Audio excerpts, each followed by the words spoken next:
Dalam segala hal Engkau baik. Terima kasih untuk nafas, untuk kehidupan, untuk kesehatan, untuk keluarga kami, untuk pekerjaan kami.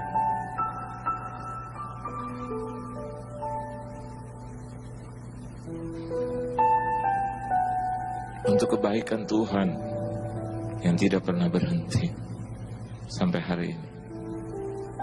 Untuk segala kecukupan di dalam kebutuhan keperluan kami. Lebih dari itu, Tuhan, kami akan mendengarkan sebagian dari perkataan firman-Mu. Berkata-kata Engkau, kuasai ruangan ini, bahkan ruangan hati kami yang terdalam.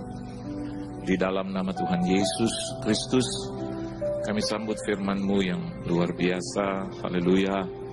Amin. Beri tepuk tangan dulu yang meriah buat Tuhan. Silakan duduk. Shalom. Terima kasih buat Tuhan Yesus tentunya yang mengundang saya. Terima kasih juga buat tuan rumah di tempat ini, gembala, sidang, koordinator, pelayan-pelayan Tuhan, dan seluruh jemaat Tuhan di gereja ini. Dan secara khusus ada tamu khusus di tengah-tengah kita, yaitu anak-anak Tuhan juga yang boleh ada di dalam pendidikan dan segera akan dikirimkan ke seluruh Indonesia dari Akademi Kepolisian. Kalau boleh kita bertepuk tangan buat mereka. Selamat datang. Tuhan memberkati. Kita buka kebenaran firman Tuhan, yaitu di dalam Injil Lukas. Lukas pasalnya yang ke-5. Injil Lukas pasalnya yang ke-5. Ayat yang ke-31 sampai dengan ayat yang ke-32 dari perikop Lewi pemungut cukai mengikut Yesus. Itu ada di ayat 27 sampai dengan ayat 32. Tetapi untuk mempersingkat waktu, kita baca ayat yang ke-31 dan ayat 32 sebagai ayat emas kita pada pagi hari ini. Kita boleh baca bersama-sama kalau saudara tidak berkeberatan. 1, 2, dan 3. Lalu jawab Yesus kepada mereka, katanya, bukan orang sehat yang memerlukan tabib, tetapi orang sakit. Aku datang bukan untuk memanggil orang benar, tetapi orang berdosa, supaya mereka bertobat. Amin, saudara. Sama seperti apa yang dikatakan oleh Yesus pada waktu itu, perkataan ini tidak juga berubah. Ditujukan kepada saya dan Anda di tempat ini. Alkitab katakan di ayat yang ke-31, lalu jawab Yesus kepada mereka, katanya, bukan orang sehat yang memerlukan tabib. Saya yakin semua di ruangan ini butuh Tuhan. Amin, saudara. Kenapa? Karena memang Dia adalah kebutuhan kita. Without Him, tanpa Tuhan, we cannot live. Kita tidak bisa hidup. Amin, saudara. Karena kita begitu butuh Tuhan, ada sesuatu yang juga Yesus ungkapkan pada saat itu dan hari ini menjadi kebenaran bagi kita. Kita butuh Tuhan karena kita sakit juga, saudara.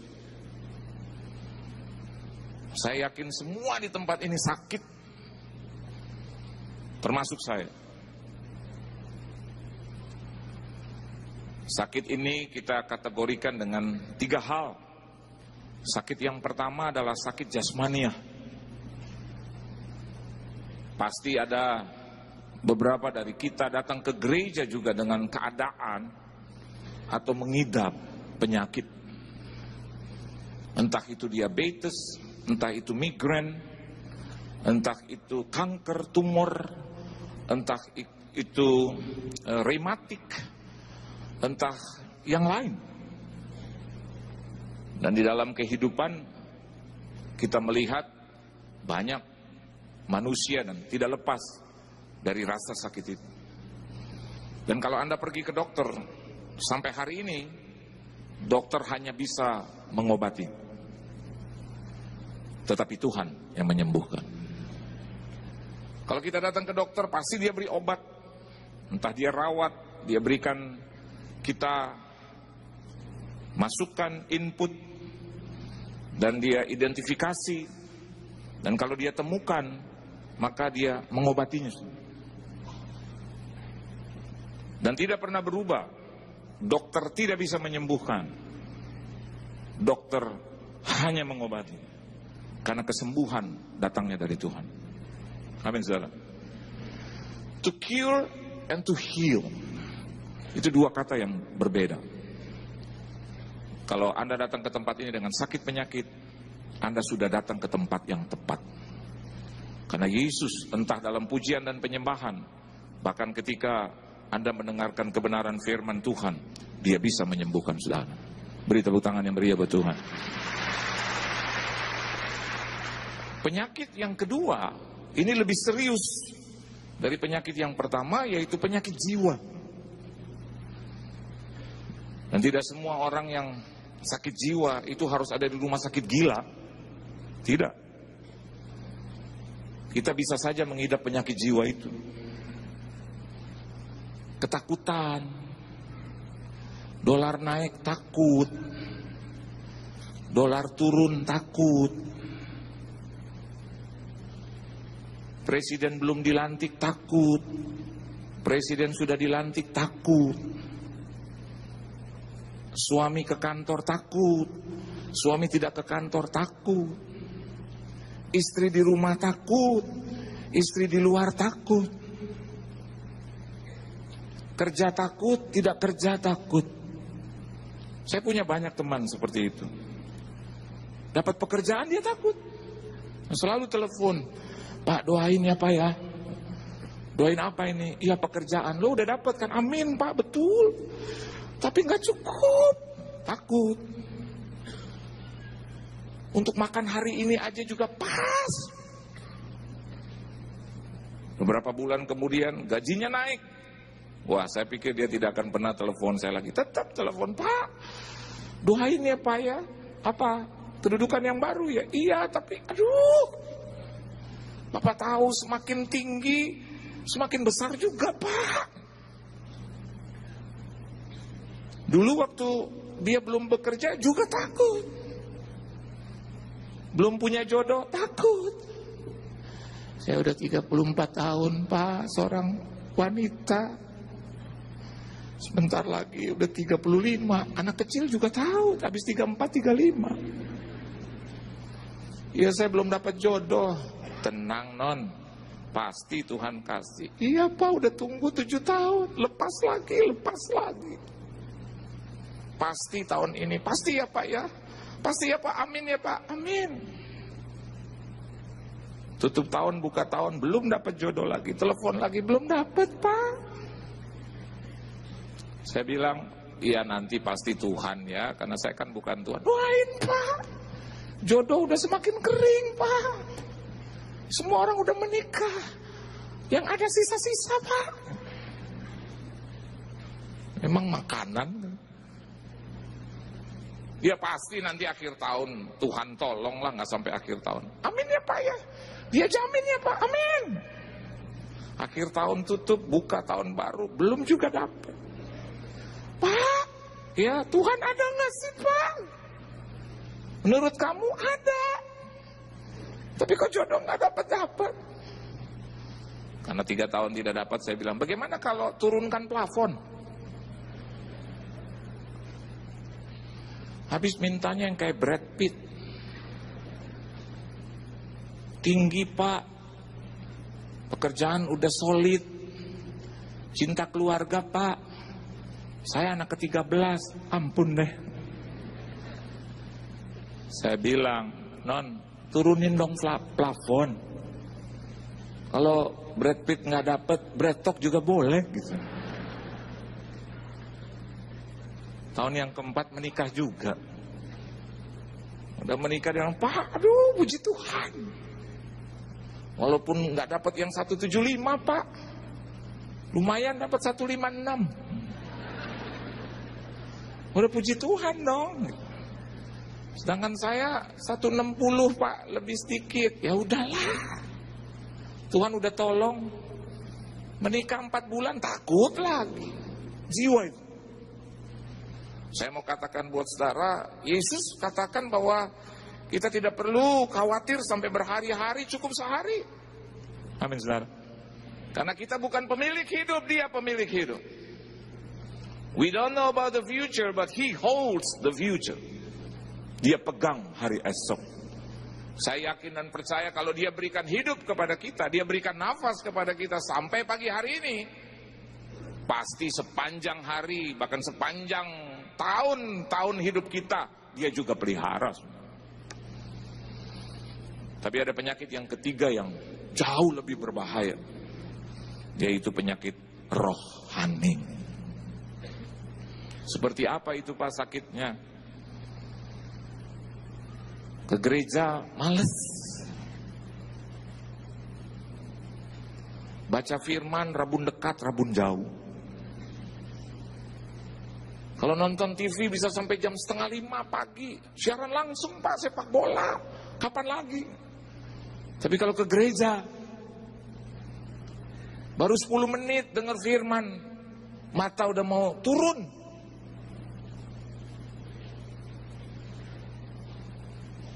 Kalau nyanyi kelamaan, suka pegel-pegel Pak.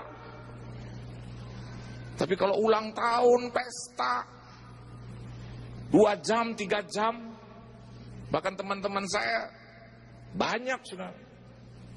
Dulu kalau saya lihat, mereka sampai taruh kepalanya itu di depan speaker. 2 jam itu nggak patah-patah gitu leher. Nggak budek-budek. Tapi kalau ke gereja sedikit, 5 menit aja. Lihat jam terus. Penyakit rohani.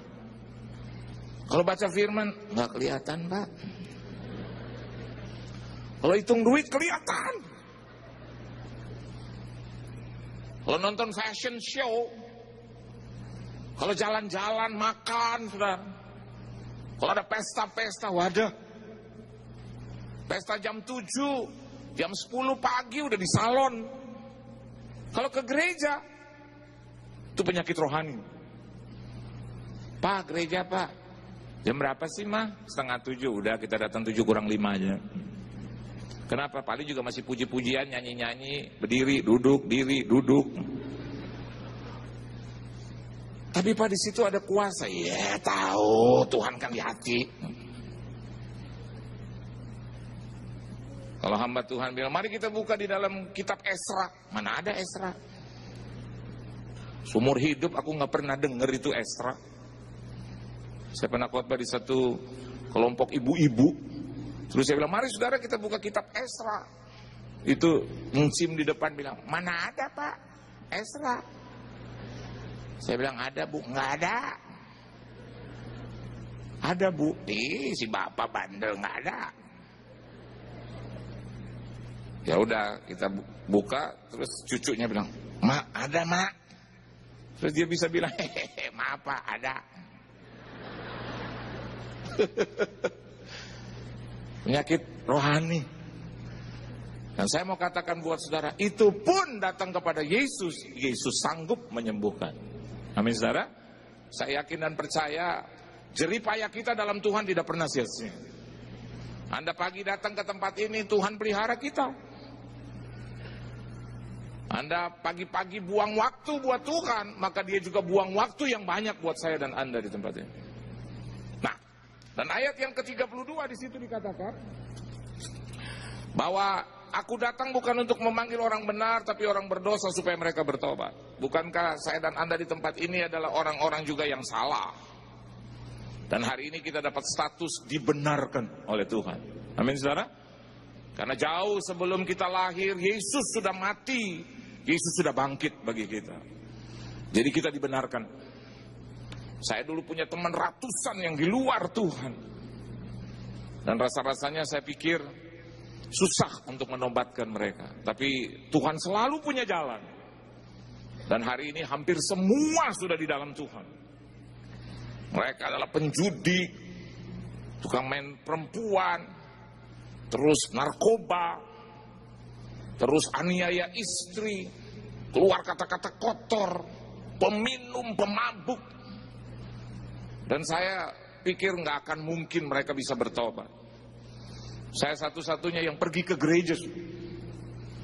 Dan kalau saya hari Sabtu itu latihan vokal grup, teman-teman saya yang pengusaha pasti ledek saya. Tar aja main gitarnya di sorga. Ngapain di dunia? Di dunia kita kan, aduh, kita nikmati dong, Han. Ngapain di dunia gereja-gereja nyanyi-nyanyi, Tuhan dinyanyiin. Tapi hari ini, saudara, banyak yang mereka terpuruk. Banyak mereka kena sakit penyakit, ekonomi yang hancur, rumah tangga yang retak. Dan mau tidak mau, mereka butuh Tuhan, mereka datang kepada Tuhan. Dan banyak semua juga yang dimenangkan oleh Tuhan. Dan saya tahu, ketika kita berdosa, terus Yesus datang buat kita, itu adalah satu anugerah yang besar. Nah saudara, Anda perhatikan, yang dikatakan oleh Yesus, karena Lewi pada saat itu mengikuti apa yang diperintahkan oleh Tuhan Yesus. Lukas pasalnya yang kelima, ayat yang ke-27 katakan, Yesus berkata kepadanya, ikutlah aku. Dan Anda perhatikan, setelah itu, Lewi mengikut Tuhan. Nah, tema khotbah saya pada pagi hari ini adalah, bukankah saya dan Anda di tempat ini adalah pengikut-pengikut Tuhan? Sebagai pengikut Kristus, kita harus memiliki tanda-tanda yang spesifik. Kristen sejati bukan hanya dilihat dari salib yang dia pakai. Kristen sejati bukan membawa-bawa Alkitab atau Alkitab sebagai bantal pada saat dia tidur. Kristen sejati bukan hanya berkata tentang bahasa roh saja. Kristen sejati bukan hanya berkata tentang kata-kata rohani saja. Tetapi Kristen sejati sama seperti apa yang dipertontonkan oleh Lewi, ya. Mari kita buka di ayat yang ke-27. Di situ dikatakan, kemudian ketika Yesus pergi keluar.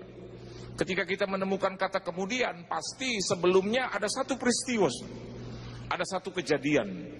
Karena kemudian ada di ayat yang ke-27, berarti kejadiannya ayat yang ke-26. Saya bacakan buat saudara. Semua orang itu takjub lalu memuliakan Allah dan mereka sangat takut, katanya, hari ini kami telah menyaksikan hal-hal yang sangat mengherankan. Ayat yang ke-26 saya terjemahkan sebagai mujizat yang dibuat oleh Tuhan. Tanda-tanda heran, keajaiban yang Tuhan buat di ayat yang ke-26. Dan setelah itu, ketika mereka berkata, hari ini kami telah menyaksikan hal-hal yang sangat mengherankan, itu full stop, titik. Dan masuk ayat yang ke-27 dimulai dengan kata kemudian. Mujizatnya berhenti, dan Alkitab katakan Yesus tidak berhenti hanya di mujizat. Alkitab katakan kemudian, terus di situ ketika Yesus pergi keluar. Artinya saudara, saya dan Anda di tempat ini sebagai pengikut Kristus tidak hanya berhenti di mujizat. Amin, saudara.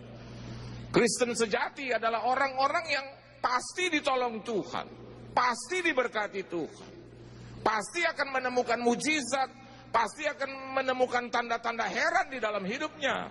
Tetapi dengar baik, kita datang ke gereja bukan hanya berhenti sebatas di mujizat, bukan hanya berhenti di sebatas pertolongan.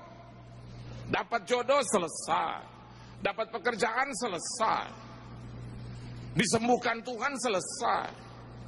Tidak. Tetapi kekristenan itu harus berjalan terus tiap-tiap hari. Amin, saudara. Kita mendapatkan pertolongan tadi malam, puji Tuhan, pagi kita lanjutkan lagi. Tidak bisa kita hanya berhenti di mujizat. Dan Alkitab katakan Yesus tidak berhenti di mujizat. Dia lakukan mujizat. Dan mujizat memang diperuntukkan buat saya dan Anda di tempat ini, status pengikut Kristus. Dan Alkitab katakan ketika Yesus pergi keluar, berarti sebelumnya dia ada di dalam. Kalau saya dan Anda di tempat ini mendapatkan pertolongan dari Tuhan, dimulai dari yang dalam, maka Alkitab katakan kita juga harus pergi keluar. Amin, saudara. Kita bukan hanya sebatas di dalam. Puji Tuhan suamimu bertobat, puji Tuhan istrimu bertobat, puji Tuhan keluarga kita bertobat, puji Tuhan anak-anak kita bertobat, puji Tuhan orang tua kita bertobat, puji Tuhan kakak, adik-adik, ipar, keponakan, sepupu bertobat, puji Tuhan. Tapi Alkitab katakan bukan hanya berhenti di dalam, tetapi juga pergi keluar untuk menyaksikan kebaikan Tuhan dalam hidup kita. Amin, saudara. Nah, Alkitab katakan dia mempertontonkan kita. Dan apa yang dia temui di luar? Lewi. Bikin apa Lewi di luar? Was in action. Ada di dalam dosa, ada di dalam kesalahan. Siapa yang harus melawat dia? Saya dan Anda di tempat ini. Mungkin saja ada orang-orang, teman-teman, sahabat kita yang masih ada di luar. Perlu pertolongan. Saya dan Anda di tempat ini menjadi berkat bagi mereka. Pelan tapi pasti. Dulu saya tidak pernah percaya bahwa bos saya itu bisa bertobat. Nanti jam 10 dia hadir. Dia ada di hotel dengan istri, nanti kebaktian yang kedua dia hadir. Dulu saya panggil dia masih, bos. Itu yang tadi saya katakan. Dia bilang, Han, 10 perintah Tuhan aku sudah langgar. Kalau ada 11 gue langgar. 10-10-nya dia udah langgar. Dan saya kalau lihat hidupnya gitu, gak mungkin lah. Orang seperti ini bisa terima Yesus. Satu hil yang mustahil. Nggak mungkin. Tiap kali saya ke gereja aja, dia bilang, ngapain sih tepuk-tepuk tangan begitu? Kayak orang baru dapat sesuatu. Terus kalau saya berdoa gitu, terima kasih Bapak di dalam sorga. Memang ada Bapak di sorga. Kok panggil Bapak? Maknya siapa? Aduh, kadang-kadang makan hati juga. Kadang-kadang kalau kita jawab, mama saya suka bilang, sabar. Aduh, saya bilang udah mah, ini orang yang pertama yang dibinasakan Tuhan dia nih.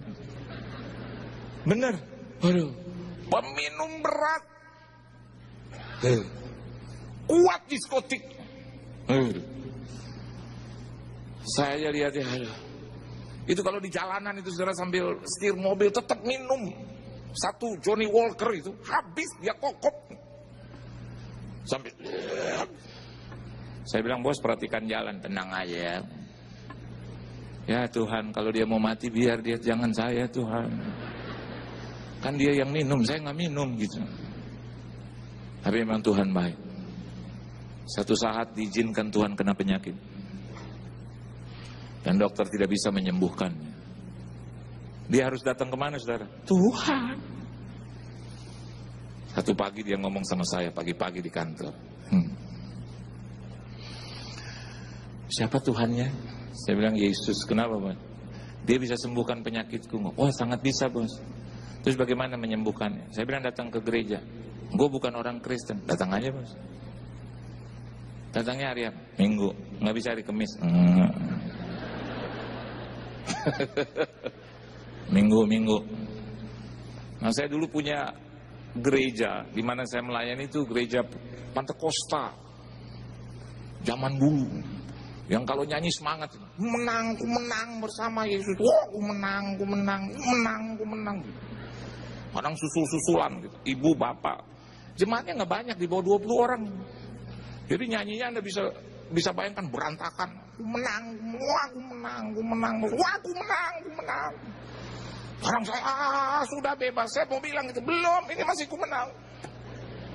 Mereka udah tahu metodenya. Sekarang saya sudah bebas. Yesus itu satu-satunya penolong gitu. Saya pimpin pujian, kadang saya bilang saya belum masuk lagu itu, lo udah masuk. Terus yang berbahasa rohnya itu saudara, yang bikin langit-langit itu gereja hampir rubuh.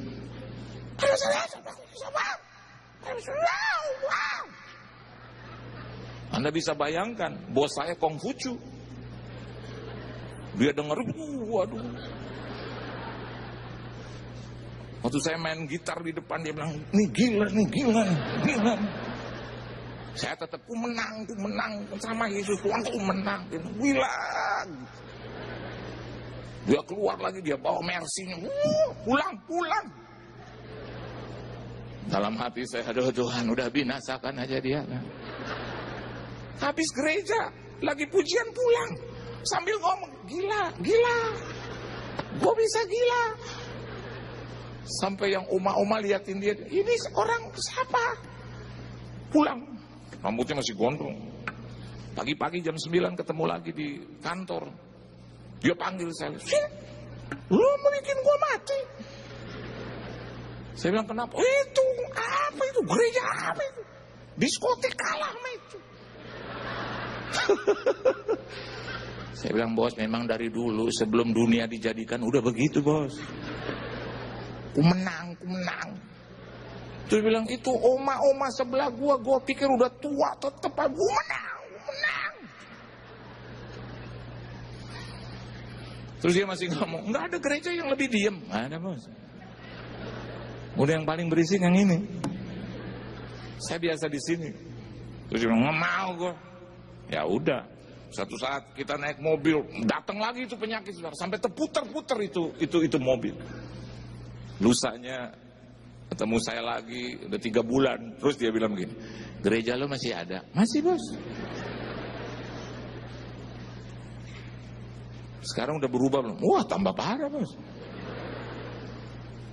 Aku datang deh, silakan. Tapi tolong kasih tempat yang bagus. Saya bilang, ya udah, jangan deket itu oma. Cari, bos, yang bapak-bapak, bos. Dia cari bapak-bapak tinggi sampai 2 meter, lebih parah dari itu oma. Ya gitu. Wah, dia kaget. Waktu dia lihat saya bilang, tenang, bos, diam sih. Kalau kau bisa atasin ini bapak, nah, beres. Dia bilang, ini lebih gede, biarin aja. Wah, itu bapak, Yesus. Dia mau pindah, sebelahnya itu oma, ya udah, dia tengah-tengah.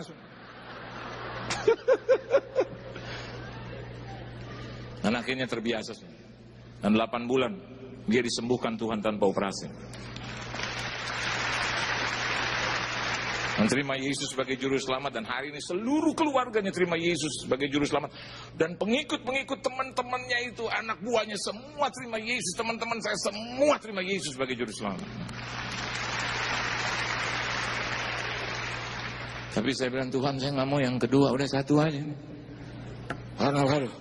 Dan hari ini dia sebagai salah satu juga koordinator di persekutuan, di gereja, dan hidupnya boleh diberkati. Dia buang itu semua penyembahan berhala. Dan hari ini dia lebih gawat dari saya.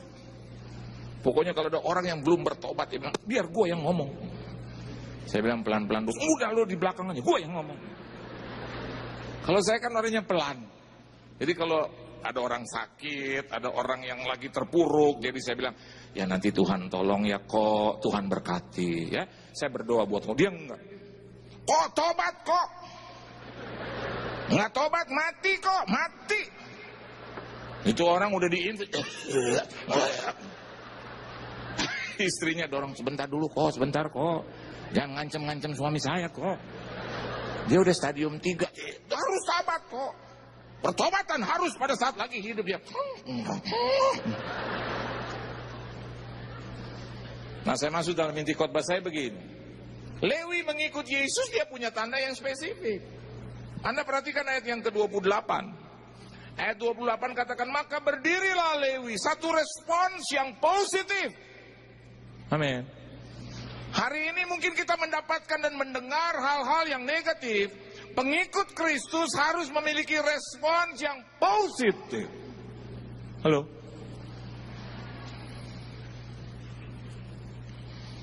Memang awalnya kelihatannya negatif, sama seperti saya. Saya lihat bos saya nggak benar. Tapi mama saya suka bilang positif. Karena Tuhan mampu merubah yang negatif jadi positif. Betul. Penyakit negatif, betul. Keluarga terpuruk negatif, betul. Ekonomi terpuruk negatif. Tapi kalau kita terima dengan positif, yang negatif berubah jadi positif. Benar, harga-harga naik. Betul, bensin mau naik, BBM mau naik. Tapi dengarkan baik, tetap positif. Karena Tuhan itu pakar untuk memberkati dan memberikan berkat yang lebih besar lagi. Karena dia adalah pakar dalam segala hal.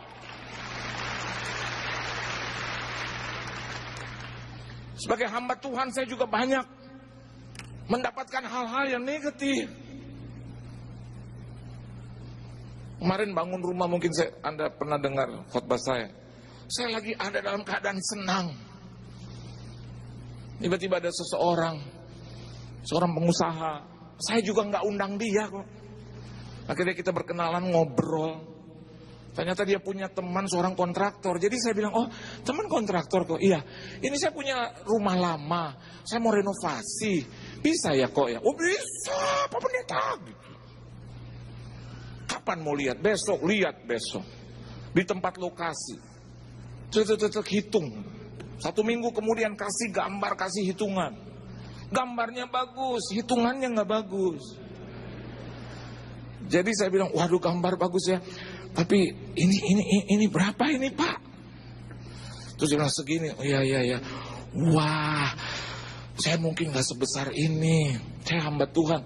Pak Pendeta, nggak usah lihat ini harga. Lihat muka saya.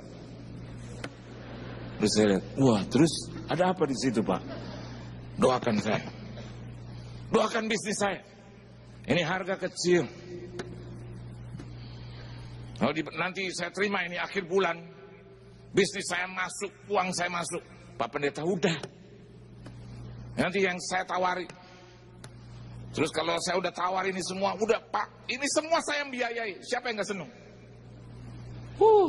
Terus dia bilang, Pak Pendetanya doakan saya. Dia belum minta, hari itu saya langsung, Bapak di dalam surga. Berkati dia Tuhan luar biasa. Oh haleluya gitu. Malam telepon lagi, Pak doakan saya. Amin. Pak kalau sampai saya bangun gak usah cerita-cerita. Amin. Siapa yang mau cerita juga? Lagi dibangun 1,5 bulan mundur. Kontraktornya yang bangun rumah saya tiba-tiba gak kerja. Istri saya bilang, Pak, mereka udah gak kerja. Kenapa? Gak tahu. Saya bilang, tanya dong sama kontraktornya. Telepon kontraktornya, Pak kok gak kerja? Iya, karena gak dibayar. Kan secara manusia gitu. Waduh. Saya telepon itu bapak. Bos, gimana kabar? Baik Pak Pendeta. Rumah bagaimana itu Pak? Oh tenang aja Pak Pendeta, gampang-gampang. Tuhan berkati. Tapi tukang udah berhenti. Oh memang, oh kenapa Pak? Katanya nggak dibayar. Iya Pak Pendeta. Iya ini saya sedang terpuruk. Uang saya nggak keluar.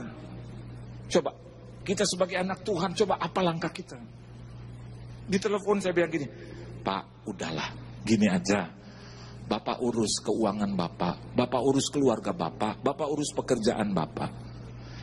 Dan Bapak tinggalkan aja ini rumah. Biar Tuhan yang urus. Aduh Pak Pendeta saya gak enak, saya punya janji. Gak apa-apa. Tadi saya mau nyanyi itu. Tapi janji tinggal janji. Pak gak apa-apa. Kan dulu kan saya cuma tanya kontraktor. Terus Bapak bilang Bapak mau biayai. Terus sekarang berhenti. Saya ngerti. Gak apa-apa ya Pak Pendeta. Amin. Tapi itu kan yang jalan harus dibayar. Saya bilang sama istri saya, telepon kontraktornya, bilang lanjutkan. Istri saya telepon itu kontraktor. Pak, kata suami saya, kata Pak Pendeta dilanjutkan. Tapi ini belum dibayar, Pak Pendeta bayar. Saya jual mobil. Positif. Saya jual apa yang ada, positif. Jangan sampai nanti rumah terbangun setengah. Terus apa kata orang, apa kata dunia gitu. Pendeta khotbah di atas panggung. Tapi kelakuan gak beres. Amin, Ustaz. Meskipun yang janji itu adalah pengusaha itu, tapi itu kan rumah saya gitu.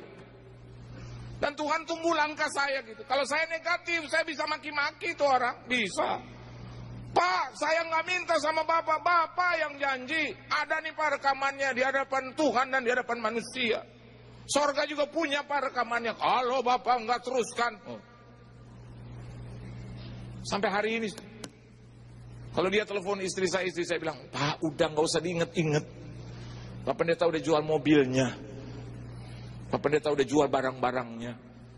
Dan saya bilang sama itu kontraktor, ya penuhi aja sampai selesai.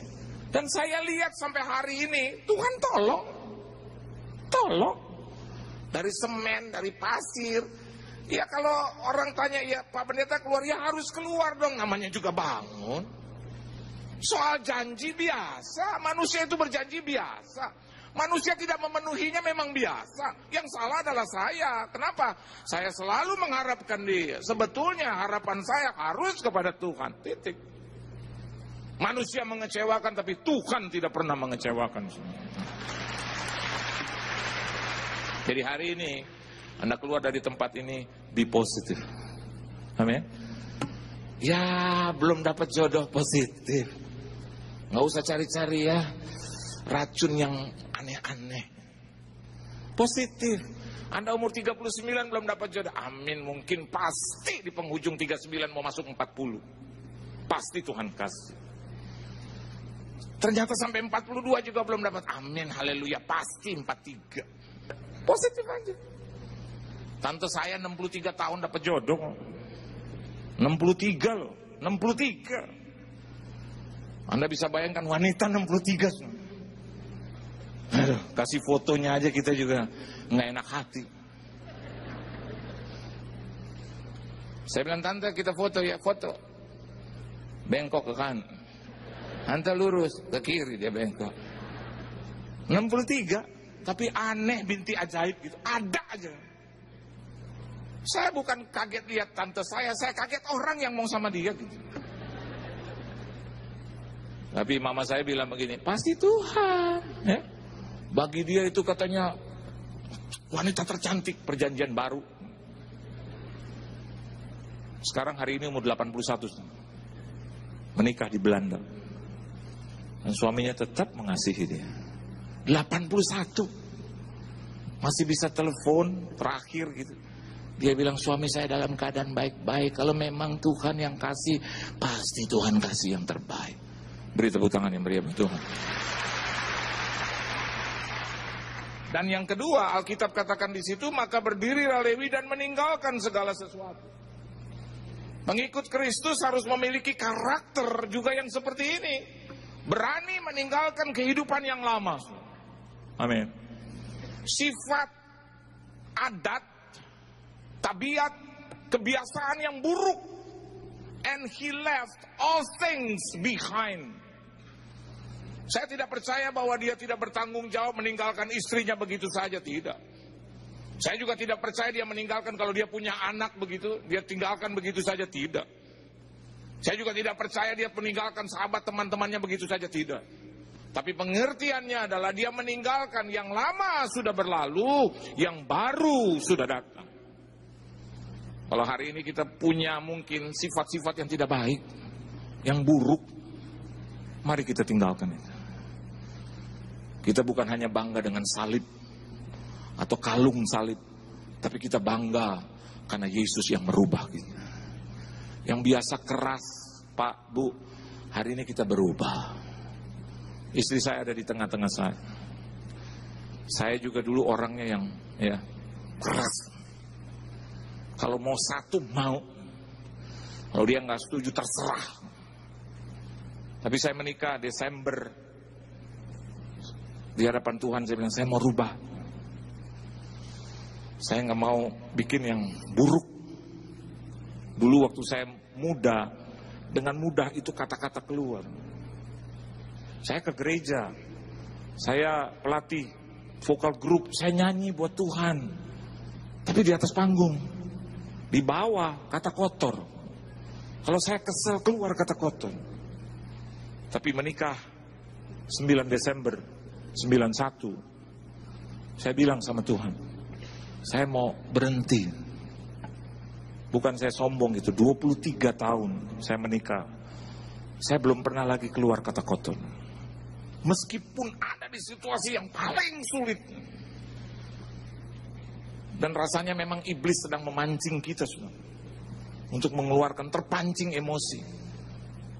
Kan susah kalau kita khotbah di hadapan istri. Kalau salah, istri protes. Istri akan bilang bohong lagi gitu. Kadang sudah berhadap-hadapan itu, muka dengan muka. Istri saya juga kan orangnya tegas, keras. Dia berani orang. Dan dia suka apa gitu. Kita kan suami begitu ya Pak. Apa? Ini Surabayaan ini. Dia Ares Surabaya. Jadi apa sih? Saya apa?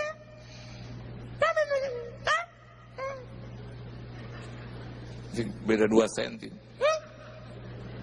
Ya saya liatin aja mukanya. Papa, mau pukul? Enggak. Siapa yang mau pukul? Kita udah susah. Mau pukul-pukul. Siapa yang mau pukul? Kadang saya pegang lehernya itu. Cekat, dia bilang. Siapa yang mau cekat? Gue cuma pegang. Sampai itu. Dulu, waduh. Pasti itu keluar kata. Tapi saya ingat gitu Tuhan bilang. Suara Tuhan tuh nyaris tak terdengar. Suara setan itu yang gede. Gitu. Kalau Tuhan tuh Tuhan gak pernah Yohan, waduh kaget gitu. Tipis-tipis. Dan Tuhan bilang sama saya, kadang berlinang air mata ya.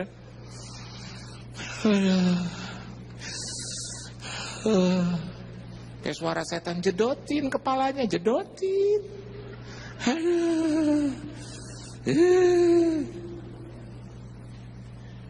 Keluar. Kadang mandi. Masih pakai pakaian, mandi aja. Sambil nyanyi gitu. Haleluya. Haleluya. Biar kita lampiaskan ke Tuhan. Kadang anak-anak saya dulu waktu masih kecil bilang, Papa lagi marah. Pembantu suka tanya, dari mana? Itu nyanyinya keras. Haleluya. Saya mau katakan buat Anda, kalau kita bisa menguasai diri, meninggalkan kehidupan yang lama, berkat yang dari Tuhan itu tidak pernah berhenti. Dan 5 menit yang terakhir, ayat 29. Anda baca sama-sama. 1, 2, dan 3. Dan Lewi mengadakan suatu perjamuan kecil atau besar? Besar untuk dia di rumahnya, dan sejumlah besar pemungut cukai dan orang-orang lain turut makan bersama-sama dengan dia. Lewi memiliki hati besar untuk bersyukur. Amin. Kalau Anda diberkati hari ini, ada nasi, ada ikan, ada nafas, ada kesehatan, itu harus disambut dengan hati yang besar untuk bersyukur. Amin. Meskipun gaji pas-pas, pengeluaran banyak, tapi tetap bisa bersyukur dengan hati yang besar. Jangan hati yang kecil. Meskipun diberkatinya pas, tapi ucapan syukurnya besar. Saya tutup satu kesaksian. Saya punya teman kaya raya. Kalau habis kebaktian selalu dia pengusaha besar. Dari jauh dia suka bilang begini, Pak Pendeta makan, nanti makan ya. Seneng kan gitu. Saya bilang amin Pak. Dengan keluarga Pak Pendeta, amin. Saya bawa keluarga, istri 2 anak, makan sama dia. Dia juga bawa keluarganya. Punya puluhan miliar gitu loh. Mobil mewah, rumah mewah, ajak makan pendeta. Nanti selesai minta bon, minta bill. Ini yang saya nggak suka. Ambil kacamata kecilnya gitu. kacamata baca. Terus dia lihat besar-besar, terus dibacain. Ayam 4. Terus tanya sama saya, Pak Pendeta makan ayam? Iya 1, Pak, tadi 1. Oh, paha apa dada, Pak? Kayaknya dada, Pak, dada. Terus dia tanya sama, ini Pak Pendeta saya makan ayam, tapi kenapa di sini 4, sedangkan 2? Istri saya bilang, saya Pak 1. Check and recheck itu boleh, tapi kenapa sih nggak in general gitu? Atau di ujung tempat, atau suruh anak. Ini check and rechecknya depan kita. TS manis 5. Siapa ini? 2 anak saya. Papa, aku juga, Pak. Saya bilang ngaku, bilang sama Om. Langsung 2 anak saya angkat tangan. Kami Om, 2 Om. Oh iya. Ini sambal 8. Saya hitung cuma 7. Siapa yang 1 lagi? Istri saya. Tadi saya tambah 1, Pak. Aduh. Hatinya kecil. Saya bilang sama istri saya, besok saya nggak mau makan lagi sama dia. 3 minggu ketemu lagi di gereja. Pak Pendeta kita makan. Kenyang, Pak, kenyang. Yang udah masuk ditanya terus. Teh hangat siapa yang teh hangat? Pak, berapa kali saya bilang saya 2 teh hangat, Pak. Ini udah di perut, kalau Bapak mau periksa, mau bongkar, salibkan saya, Pak, ini. Padahal, uangnya itu. Besok-besok saya bilang enggak. Berbulan-bulan dia tanya saya, Pak Pendeta makan lagi, sudah kenyang? Pak nanti makan ya, yo nanti aja. Sampai satu saat dia lihat saya makan. Pak Pendeta, saya bilang, oi, kok ini makan Pak? Ya ini lapar lagi. Saudara, siapapun kita di tempat ini, kita bisa bersyukur dengan hati yang besar. Tuhan memberkati saudara. Beri tepuk tangan yang meriah buat Tuhan. Haleluya.